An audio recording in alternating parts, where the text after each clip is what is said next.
Welcome to the Oh So Spurs podcast. We are smiling with genuine glee, not suppressed. I don't know how you call it. But anyway, we're really happy. Tottenham Hotspur are through to a semi-final. We're going to explain how they made that semi-final, who Glimt are, why they bring yellow toothbrushes everywhere they go. Not joking, they genuinely do that. And a bit more about why that tie is not going to be easy, but why we have a huge opportunity ahead of us. And then we're going to touch a little bit on Nottingham Forest. Does it matter? How are we going to play for that game? And also discussing some of the general fan sentiment, which has been top of mind lately. And to discuss it all, we have the dream team. We have Sai in Grey Basel. How are you, Sai? Hello, mate. How you doing? Doing good. We're doing well. Deej in sunny San Francisco. Hello. Hello, Deej. I thought you were going to ask me how I was doing. I was like, I'm doing great. We won a quarterfinal, and then you just left it at that. Nah. Hello. I go straight in. No messing about me. And we have Johnny in rainy Dublin. How are you, Johnny? Damn right, it's rainy. It's absolutely rubbish weather. Great weather for school holiday. Absolutely. Well, guys, we're in a semi-final. We are in a semi-final. I was going to say they don't come about often, but for Spurs, we're actually sitting quite a few, don't we? Was it 8 semi-finals in the last 12 years, I think I read, which is a pretty impressive stat. Oh, and also we're going to go through members' questions today. That was another thing. But it was a brilliant performance. But it was when they say manner of the defeat, this was the manner of the victory, wasn't it? Yeah. I think, Sai, you mentioned before the game. Do you want to elaborate on what you mean by that? Well, I think, we were talking about, looking at the stats and everything for today, and we will go through some of those, but this was more about the eye test. And I think right from the start, we seemed to know what we were there to do. We seemed to know what we wanted to be. And the players were, sometimes in the first 5 minutes, you just think we're up for this. And the players were up for it. And I don't know where that team's been in the last few weeks, but they were there last night. And this team, Eintracht Frankfurt, are not an easy team to play at home. I think, is that the first time this season they haven't scored at home? I think there was some stat that it's the first away clean sheet there's been at their stadium. The atmosphere from their fans was immense last night. It was just noise. But we went there, we stood up, we stood proud, we stood strong. That back four, Romero and Mickey, were just immense. And then you had, at the other end of the pitch, Solanke, who was just phenomenal. I know that he's getting some stick about not scoring as many goals as people think he might or he should do. But what he put in last night was the foundation of what made us great last night. And we were playing high. We turned over the ball high a number of times. Listen, we looked a little bit shaky at the back every now and then, especially in the last 15 minutes, but they were piling the pressure on. And I'm just so proud of that team. They stood up, they turned up, and they were there. They did it for themselves, they did it for the manager, and they did it for the fans that travelled, and they did it for us that was sat at home. I mean, it was just one of those games where, you were proud to sit there and watch it. I was just, it was fantastic. Sorry, mate. We can now call you an official away fan, as you went to an away game this season. Well, you went to Wolves. So, you are now our away fan reporter of the podcast. So, do you think the fan sentiment towards Ange shifted after that game? Or is it still at an irreparable point with certain core parts of our away fan base that there's been a bit of a kind of falling out between those parties? Well, obviously a huge level of authority as a one-time away fan, to speak on this particular point. You're just speaking on behalf of thousands of people. I mean, listen, I don't know. I think we can potentially sit here with a degree of smugness because we've never given up. Although, like last week after the Wolves game, we were really starting to get seriously disillusioned. I think the people who go to those away trips, I mean, the vast majority of them they're by definition proper fans and supporters because that's literally what they do. Like they live and breathe it. And the scenes at the end of the game suggest, that there was a really incredible togetherness between the fans, the players, the officials, and I guess I've not been looking at the media, social media stuff today, other than what people have reposted on our WhatsApp group or little pieces like that in terms of O'Keefe, his comments sort of recognizing the job that Ange did, the positive job that Ange did yesterday, having been, not shy about his criticism for quite a long period of time. And that just seems to be pretty shallow. If you're moving away from the way supporters who go to the games, whose commitment really can't really be questioned, in my opinion, to the people who are, on channels like ours or posting on WhatsApp groups, etc. Those people just seem to be amazingly fickle, and we lose to Forest on Monday, and then the same old chat comes back. It's quite remarkable how some people, the lack of kind of shame in the sense of just saying, I was wrong, like because of one game. And that's kind of what's been bugging, I think all of us as well. Like you literally go from game to game where, things have improved, and then suddenly have a bad result, and it's everything is, the end of the world all over again. So it's just, I guess, the way society is these days. I mean, as just to sort of finish my ramble and picking up on what Sai just said there. For me, I think that in many ways, I think Spurs did yesterday what I really, really doubted they would do, and I even doubted whether they could do after last weekend, when it seemed to me like as perhaps a sort of a seminal moment regarding like the end of the era, like potentially for Postecoglou is kind of set up there, when you've got the captain on Sunday doing what he did and putting in a horrendous shift, running down the tunnel, and then his performance last night probably was man of the match performance, certainly arguably man of the match performance. And then Maddison, who I don't want to be a hypocrite, and I'd love to be proven wrong, but his bravery in winning that penalty has to be acknowledged. Without him actually putting literally his body on the line, then we wouldn't have had that opportunity from 12 yards, and it would have gone to extra time probably. It's for all of us, we just have to be grateful, I suppose, and I think we just have to enjoy what happened last night. And I think feel a certain degree of, I don't know, like have a certain degree of confidence reinvigorated as a result of what they showed last night, and that there's still a unity, there's still a common desire, and there's still a willingness to really fight for this prize in particular and to support the manager. Because even like Vicario running across at full time, he ran across to the bench and was piling in on the staff there. I think those things are really, really, just really heartening to see. So I don't know, it's a bit of a rambly reply as per usual, but I think it was just a great night. But the thing that you mentioned there, it's the kind of like knee-jerkism. So I'm going to invent that term.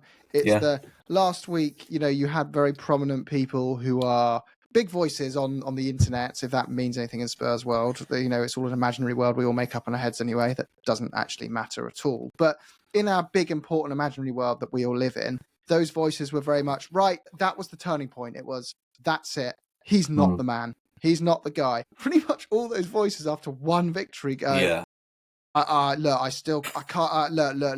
was really angry. And you just know that the second because we are going to play a weakened team against Forest. We all say now it doesn't really matter, who cares? If we lose to them, it's going to be back to the other camp again where it was last week, and then it'll get deeper when we lose to Liverpool. And then if we beat Glimt 3-0, it's he's back. I can see this. We just didn't back the guy in the transfer window properly. He has adapted. I'm sorry, Ange. And then you lose on that AstroTurf pitch, and they can't even beat a team called Glimt.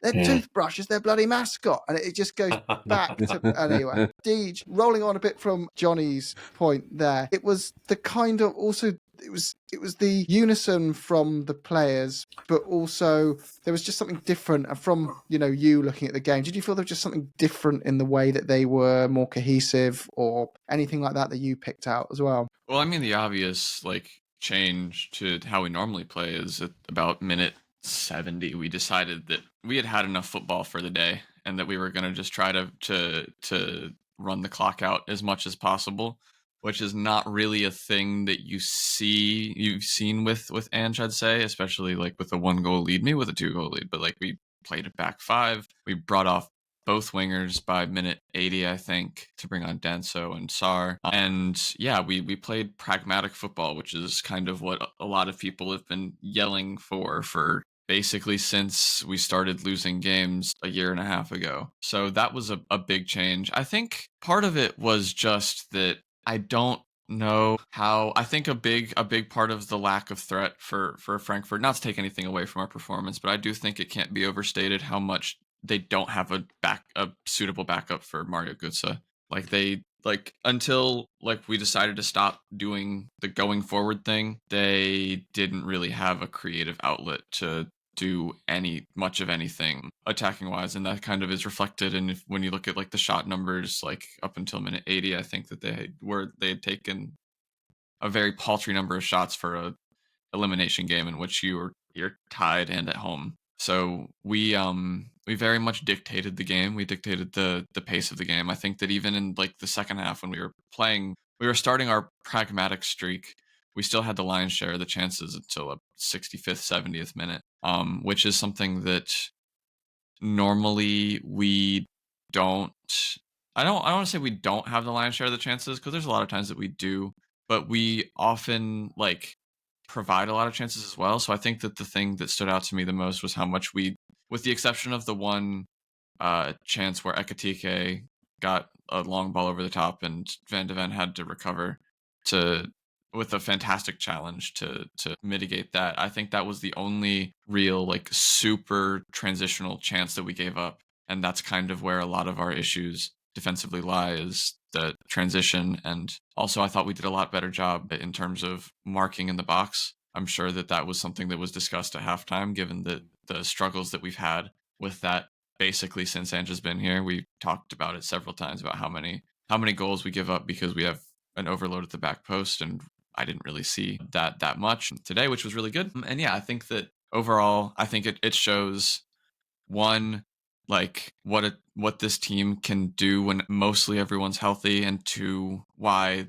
the most important people of this team right now are Romero and Van de Ven, because we don't get the penalty without Romero. His line breaking passing ability is just, no one else in the back line has that. And then Van de Ven obviously has the only one in the squad with the speed to catch up to Ekatike, and also have the speed to do some of the stuff that, if you notice, when they were trying to spring counterattacks, he would step up and Bentancur would drop off into the back line. And then even if he didn't make the challenge, he was fast enough to retreat to the back line by the time they were thinking about getting across into the box. So that's another thing that Van de Ven adds that we haven't really had the ability to do due to physical limitations of our other center backs. It's also and on that, I saw a comment flying around this morning, and one of them was, our back four was finally, basically in line with what they should have been all along. And it's well, that's the first time that back four's been fit since December. And I think that was a game where a lot of people had, and I include ourselves in that, or at least I include myself in that I'd been so ground down by all these endless, poor result after poor result after poor performance, that I started to question whether it really was players being unavailable. Maybe it is still, but maybe it wasn't particularly much bigger than that. And maybe it just was a completely flawed system that couldn't work. But I think that gave everyone that sudden, okay, he's had these players back for 2 or 3 games. They're now finally match fit. Let's see if they can do it. And they did it. And they didn't just do it. They, I think people expect, when Ange came in, they're we're going to basically get through games like Man United got through against Lyon. Just chaos, drama. You can't win things or, truly build on that level of chaos. You need to show you can keep clean sheets, you can adapt tactics in games, and you can do some things like that.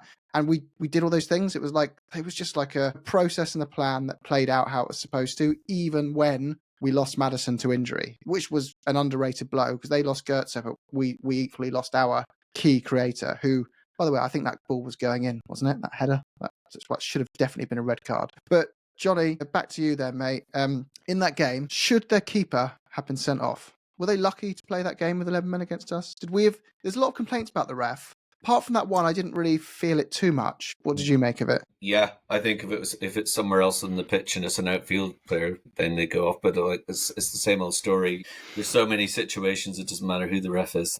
Particular ways, you just know the way his arm is going to point and what's going to happen, whether it's going to be a yellow or a red. You just don't see goalkeepers getting sent off for that sort of thing.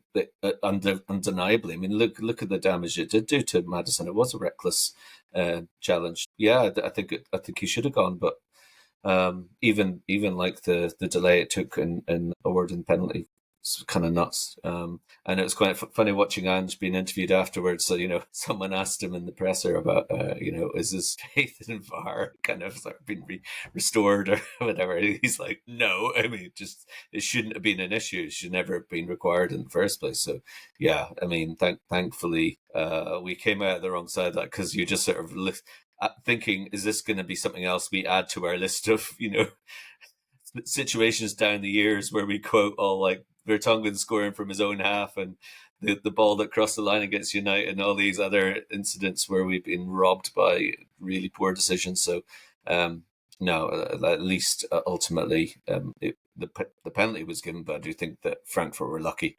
And clearly their fans were trying the best they could to intimidate and put pressure on the referee, as is their job to do. But I think their fans, if they're being honest with themselves, will appreciate they were quite lucky in the scheme of things with that particular incident. And so, are you in agreement, Johnny? Do you think the decisions were on point, the game panned out how it should have, and the end result was fair? And then Deej is going to take us through why Glimt have yellow toothbrushes, and we can talk a bit about them. I don't want to stand too much in the way of that. So in terms of the yellow versus red, I think I just don't understand how the keeper wasn't sent off. He went straight through Maddison. The only thing I could see when the ref looked at it was maybe because the ball bounced off the keeper's head after he'd made contact with Maddison. Maybe that's something. But my God, it's almost a Schumacher-esque challenge, isn't it?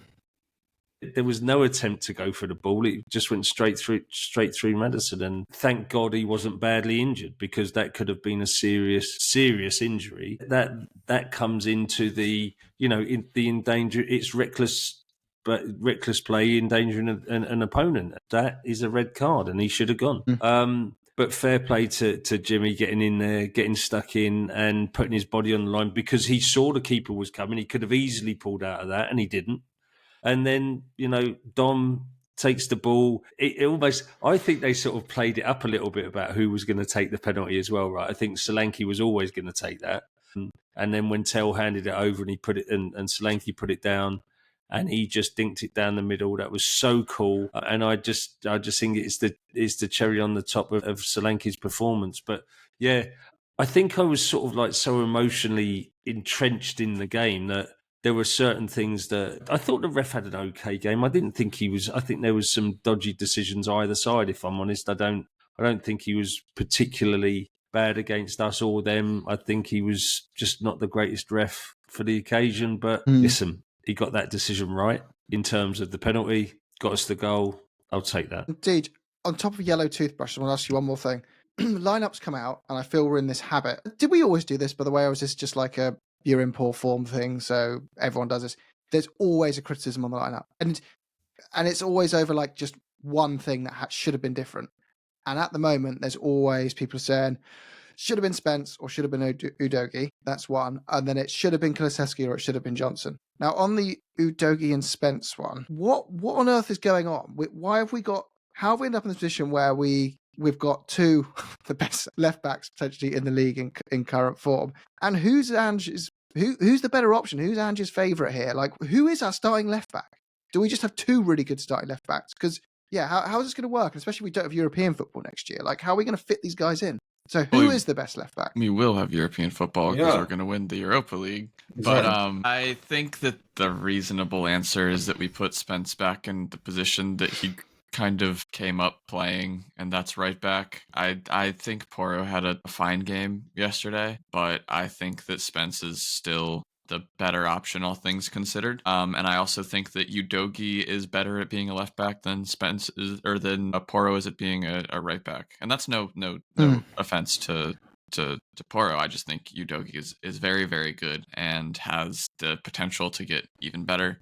So I think that'll end up being kind of how we balance it. I think it'll probably end up, if we continue if we switch to if for whatever reason we end up with a new manager, and they don't play a back five, I would not be surprised to see us move on from Porro in the summer if we got a reasonable offer from him, just because I think we probably wouldn't play the same kind of breakneck football, and in that case you kind of want someone a bit more pragmatic at your wing back, and Pedro Porro is a lot of things, but pragmatic is probably not in the top 1,000 words you could use to describe him. So I think that's probably how that'll end up playing out. And then even if Ange does stay, which hopefully he does, because that means that we've won the Europa League most likely. If he does stay, I think that we'll probably just see like a rotation between the three of them to maintain fitness. So Spence giving both Porro and Udogie a rest, unless we go and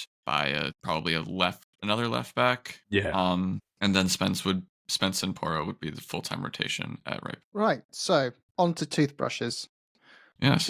Come on, dude. We're all on tenterhooks. So just for context for listening, Glimt, the team we're playing, they've got actually, Johnny, do you want to quickly set the scene a little bit on their amazing rise in football? And we're going to, by the way, be joined by a Tottenham fan who lives in Glimt tomorrow for a pod specifically on town, yeah. Bodo. Glimt means flash or something.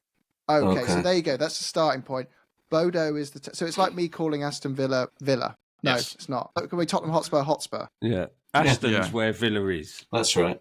But it's anyway. Aston is a part of Bodo. Before I embarrass myself on it's his Bodo. Johnny, tell us about Bodo. Oh, jeez, no. Don't start that.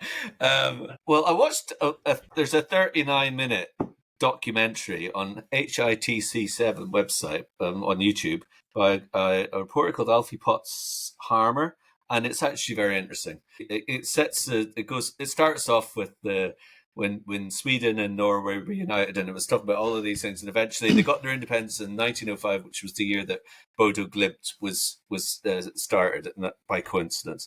But essentially, they seem to have had a fairly undistinguished history because they're in the far north, they're inside the Arctic Circle. So it wasn't until the 1960s that clubs from that part of Norway were even able to compete in the Norwegian Cup, because it was just I suppose a logistical impossibility for them to be playing, because it's even now, depending on which source you investigate, it's in and around 16 hours from Oslo to get to Bodo. So it's really inaccessible by any standards globally these days. But as a club, they've had an incredible recent history, where they've gone within a short period of time. From, as I said to you guys earlier, in 2011, the first team had one employee who basically took training, did the laundry, looked after all their equipment, and then about 10 years later, they had won the Norwegian League, and they've now won 4 out of the last 5 titles in Norway. And in doing so, they've done it with their manager. What's his name again? Oh, where is that written down? Oh yeah, Kuritzen. Don't know his first name is Kuritzen. He's very similar in many ways to Ange's kind of approach to things in terms of the level of intensity that they play with, the demands in the training, the high press. And he's kind of done that now to the point where in Norway, they're by far the wealthiest team. They've got the biggest spending power because they've made so much money by comparison in Europe, and their progress and performances in Europe, that they are in a completely different financial league. Although by English standards, it would be very modest still. The average earnings of a player in the Norwegian league is 92,000 per year. So it's a completely different ballgame over there. But just to sort of wrap up that whole journey from where they were in 2011, and they weren't in the top flight at that point, they're now, as well as winning the league 4 times out of 5, the scalps they've taken in Europe, and they've beaten Roma 6-1 in aggregate a couple of years ago in the Conference League, I think that was. Then this season they've beaten Porto, Braga, Besiktas, Olympiacos, and now Lazio. Anyone who looks at the weird name, and no offense to anyone from Norway, it's not a weird name. It's just we're not used to it, right? So, but you look at the name Bodo Glimt and you think, oh well, that's anyone who thinks that's a gimme has no idea what they're talking about. And I knew nothing about Bodo really. I knew they beat Celtic because the other connection, which is written is there in the stars for the press, is the fact that Ange literally in his first few weeks as Celtic manager went in the I presume it was the Champions League qualifiers, but yeah, I think it was. And they lost home and away. They lost 5-1 in aggregate to Bodo and Celtic. So, Ange is a bit of an idea. He's been there before, and they've got an incredible advantage with this very small compact stadium, 8,270 capacity. And of course, it's an artificial surface. And it's just, and their league has only been going for 3 weeks because of their weather situation. 2 weeks ago, when they played Lazio in Norway, the pitch, there was images of the night before, the day before. The pitch it wasn't just like a little covering of snow. No. It was properly covered in snow. And they cleared that. And so I don't know like what the weather's going to be like, but I'm getting to 8th of May. I hope that it's like things will be a lot more friendly in terms of the meteorological situation for Tottenham. But it is a really exciting story. If you weren't a Spurs fan, you'd be wanting them to win because it's a brilliant story. It's a great underdog story. Everybody's going to be wanting them to win. Some people even more because they're playing us for sure. And I just think we really want to be going there with a good lead because that's not going to be easy. Like we're really going to be tested. Whatever about last night, German fans and all of that, and the intensity of that situation, totally different sort of a test, and they came through. But that is not going to be easy, and especially when you're strong favourites. We weren't the favourites last night, really. I mean, there was pressure on the Germans, but it's going to be completely different. And the ribbing that potentially Tottenham fans are going to be taking if you don't go through, because it's only Bodo Glimt. Anyone that doesn't have a clue, but most people don't have a clue. Yeah. End of. It's the classic thing of, I haven't heard of them before, so they must be rubbish. Yeah. They're not on Sky Sports 1 when I'm watching my games. And because I support a Premier League club, by the way, I have better knowledge than you if you support a league that has clubs of less money, because that's how it works, right? I support Tottenham, so I know more than all the SPL fans, right? That's how it works. And all the A-League fans. But anyway, Deej, we're dying here. We're dying. What's this yellow toothbrush thing all about? Come on, Deej. Or wait, do we have to, if you're a member, you can only access that content? Do we just you can't do that. We've hyped this up too much. For more tidbits like this, you should be a member though.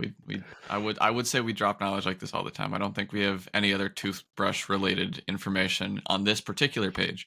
You have to go elsewhere on the internet for that. Yeah, Deej's tidbits. Could be the start of something. True. New sort of oral hygiene. Okay. So basically the story is in the 70s. What are you suggesting? Because the club like has been like around for a while, even if it hasn't been like the like European club that it is now. But in like the 70s, there was one of the supporters was like frustrated that the fans weren't like singing like in full voice essentially. So he was trying to like get the crowd going, and he wanted to like conduct it basically. And so he was looking for like a long object to use as a baton, and someone like passes him a toothbrush and a baton. Brilliant. And then, like in that game, there's a toothbrush like manufacturer, someone who works for a toothbrush manufacturer is there, and he goes back to his company and he's like, "We should get them big toothbrushes, to like keep this going." And so these like big yellow toothbrushes have been provided to the fans by this toothbrush company, and they are still it's still like a thing to this day. Like they bring them pretty much everywhere they go. That's brilliant. Brilliant. Maybe Return of the Shelf could get something going in the South Stand. Yeah. Big blue and white toothbrushes. big blue and white toothbrushes with a curly Colgate thing on the end. Exactly. Did you know the colours you get in the toothpaste don't actually they don't actually do anything. No, of course they don't. They're just all marketing. I thought when you had the little like green crystals, I was going to get really minty fresh breath. It's all a lie. It's all a big scam. Yeah. I thought like one colour did Jim, the my victim of plaque big and one did my toothpaste. gums. Yeah. Class. This is why when we asked ChatGPT to describe us, it said Jim, vaguely intelligent. Like, why did they put vaguely? To be fair, it did capture like Cy misses episodes because he's still in the boozer. Anyway, we had a question, Cy, from one of our members, and it was why. Wait, is that actually the other question? Has Ange, from Alan, has Ange now proved with the right players he can change up tactics to win a match? For example, Ange ball at home to Frankfurt, which worked, and buzzword pragmatic in an away leg. I don't know if it's proved it just because of yesterday. I think I'll go back to Ange's answer that if you think that one game changes your view of the manager, then I think you're wrong. In both directions here. In both directions, yeah. And I mean, we've been sort of a little bit wobbly the last few weeks. And listen, that win last night showed me that they did what they did last night, right? And that team can turn up and do what they did last night. It doesn't change my views from the previous 3 or 4 games. Yeah, it sort of like adds another bit of data into your decision making and your viewpoint, I guess. But does it mean that we have the ability to be able to play differently? Yeah, but we've always had the ability to do that. I don't think that we've always been just out and out high press, high tempo, front foot football. We certainly haven't been for the last 3 or 4 months. So does it prove anything? I don't think it proves anything. Does it mean that actually we've got a full set of players back, and that once you get all of those players back, especially that back four with the rotation of Spence in there as well, and once you get Romero and Van der Ven playing together regularly, guess what? They're pretty bloody good. And also, like, people acting like this back three things like some radical thing. He's a changed man. He used to play a back three system. He used to be one of his old systems. He changed his system. He's changed 22 different systems over his career. Someone counted them all up. Yeah. And although they're all I think people also mistake, if you read the books about him, it's about he's got this passion for, he hates VAR. And people always clip that and go, he's a hypocrite. He hates VAR because they didn't get a decision. And then he said he didn't blame the referees. He's always said, it's VAR that I dislike. Yeah. It's regardless of what's the right decision. And it's all built on the principle of he likes old school attacking football, drama, blah, blah, blah. So he builds his philosophies around, I'm not going to just like try and nick a header from a corner and win a game. I'm going to try make it an exciting game. I'm going to try fight for things. But that doesn't mean, and people go that means he says 11 men push up the pitch as far as you can and go at all costs. Even if you're winning 1-0 with 1 minute to go to win the Champions League, just go. That's not what he's saying. He's saying he's not going to try and go out of that game to get one goal within minute 5 and hold it out. He's going to try play an entertaining game of football. That doesn't mean that sometimes he doesn't have philosophies that involve 3 centre-backs because he feels like that's the best way to win a game. Anyway, rambling on there. Guys, I think that was most of the agenda for today. Any other final things you wanted to add on? What are we thinking about Forest on Monday then? Oh yeah, we've got another game of football. It's not Europe. I'll be Do we there. really? We could pretend we don't. I'm going, but we're just going to... I can pretend we don't. He's going to play... He's going to try use this as an opportunity to prepare, right? He's probably going to play players he wants to kick. Do you think he'll get Danso will get a start or not? Do you think Danso will get a start, or do you think he'll still pair Romero and Van der Ven together to continue to instill the, get that working relationship back up and running again? So risky. If he does that hammy, I think he's going to start Van der Ven for the league game against Liverpool. Okay. Because that's the week before the Europa tie. And he's going to play like the same team against Liverpool he's going to play in the Europa. But I think this week he'll go Danso, Spence will be in as well. And obviously there's no Maddison. So we'll start Kulu. And... The interesting to see Archie Gray. Will he come in? Archie Will he Gray, come? maybe. Yeah. Or Basuma, maybe. If you look at the team that we had against Wolves, obviously there were 6 changes from the previous weekend, which was a lot. In fairness, okay, it worked out okay. I mean, it's not like the players who've come in are useless players, but you just want to see if Archie Gray comes in. You want to see him playing in midfield. Like that would be nice. I mean, the other thing is the players, like we said before, the players are now playing to make a statement and stake a claim for a place in the team for the Europa semi-finals. Whilst Ange is going to be looking to give the squad opportunities.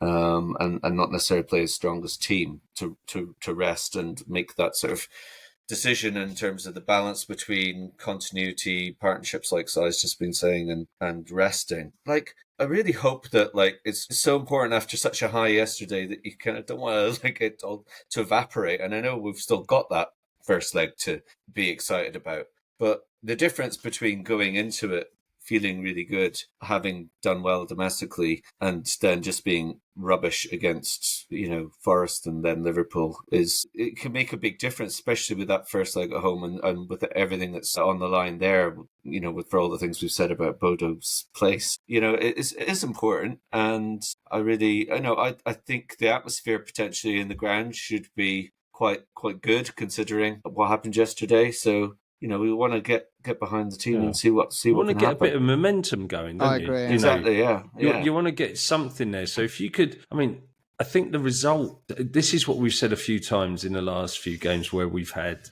bad results and bad performances. I'm not sure that the result is that important because finishing, you've got a couple of million for each place, but the league position is largely irrelevant now.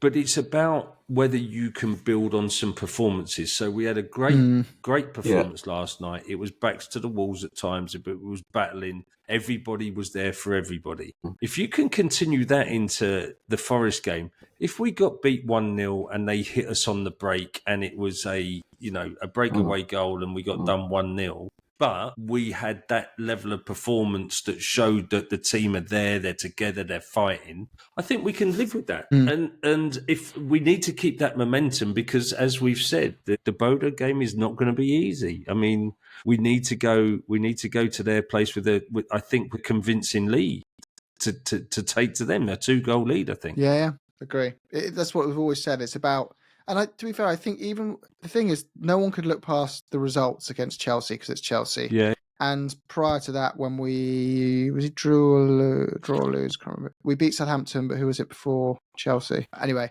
I felt like Fulham.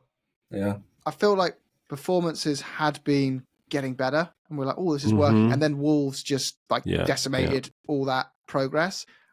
But to see, like you're saying, another good performance 2 in a row, so you go 3 or 4 games getting better, 1 bad. Let's see another couple, 2 or 3 going well. You start to believe you're putting the bricks and the house is getting built. You're not just bulldozing it every time you build the foundation every time. Yeah. And do we just comment? Go on, sorry, Deej. I was going to say, I'd to talk a little bit about the Forest game, even though I don't know, I don't super care about it as like a fan. It doesn't, like, I want to win every game, but we're at the point that I think if you're being honest with yourself, the results in the Premier League no longer matter unless the teams in 18th and 19th go on a miracle run and put us in some sort of jeopardy, which they will not, because it's just not going to happen. But I do think the one thing I'd like to see is we need to get Solanke a goal from open play. I think that recently a lot of our performances have been like fine, and that we've created chances, but we haven't been able to put them away. Like, we scored off of the 2 goals that we scored against Eintracht Frankfurt were a Pedro Porro like back heel, like very, very improvised goal that was very good for, like, but that I've seen those kind of things like go into like your plant foot, you miss the ball, like that's not a very high percentage chance in and of itself. Not repeatable.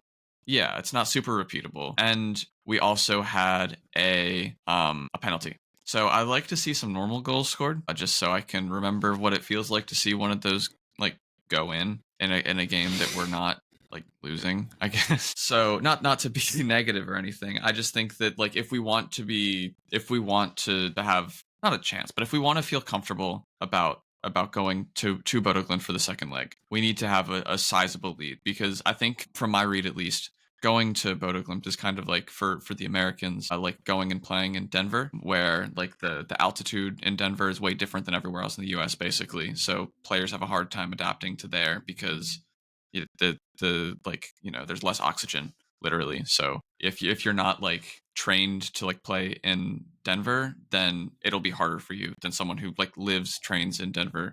And so that's why like a lot of athletes actually train in Denver. So I think it'll probably be similar with that, with like the weather, I would say, because obviously it's in the Arctic Circle. That's going to be different. Obviously, these players aren't spending their vacations or probably any time in the Arctic Circle, if I had to guess. So this will certainly be something different. And I think that probably contributes to why their home form is so good, is that they're used to it. They live there, and our players don't. They get to live in, they get to live in London, which has slightly better weather. But I think that so to be confident in that, I think we need to have a striker that's back in goal scoring form, and I'm glad that we gave him the penalty so that he could remember what it's like to put the ball in the back of the net, because I know that there was that stat going around that he hadn't scored since early January, though a lot of that was due to him missing out on a solid chunk of time due to injury. But I'd like to see him score. Obviously, I'd like to see Tell continue to play well. And maybe if he can put one of those, I almost want to say Sonny-esque like cut-ins, like where he cuts in and then bends it in. He had a couple of those in the game yesterday that were very, very pretty, but didn't end up going in. He did force a good save out of their keeper for one of them.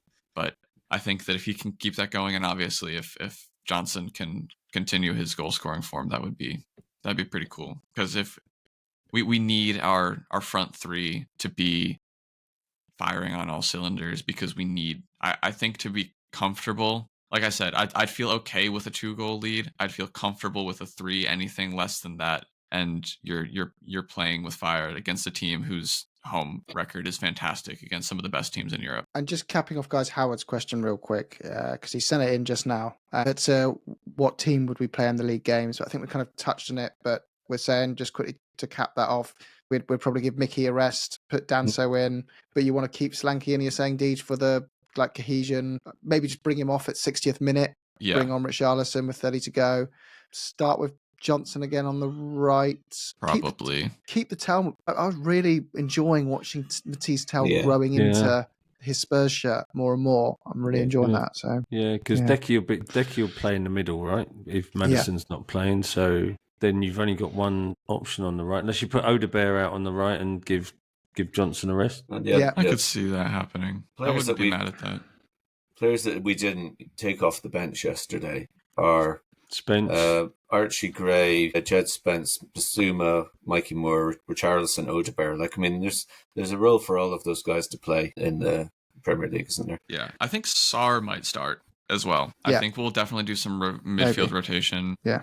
Obviously, we'll have to do it for some. I'm interested to see if they think that Kulusevski's in match starting fitness, because he's only played 2 halves basically since coming back from injury, and I personally would do anything but rush him back because he is very good. Definitely. And I'd like him to be healthy for the games that matter. Yeah, 100%. Right, guys, we will wrap up there. Prediction? Okay, go on then. Predictions. Go on then. Predictions. Forest scores. No draws. Okay, you say draws. You just want to rhyme it. Bruce Forsyth lives on. Yeah, this is, again, vaguely intelligent, not intelligent, according to ChatGPT. So, Johnny, over to you.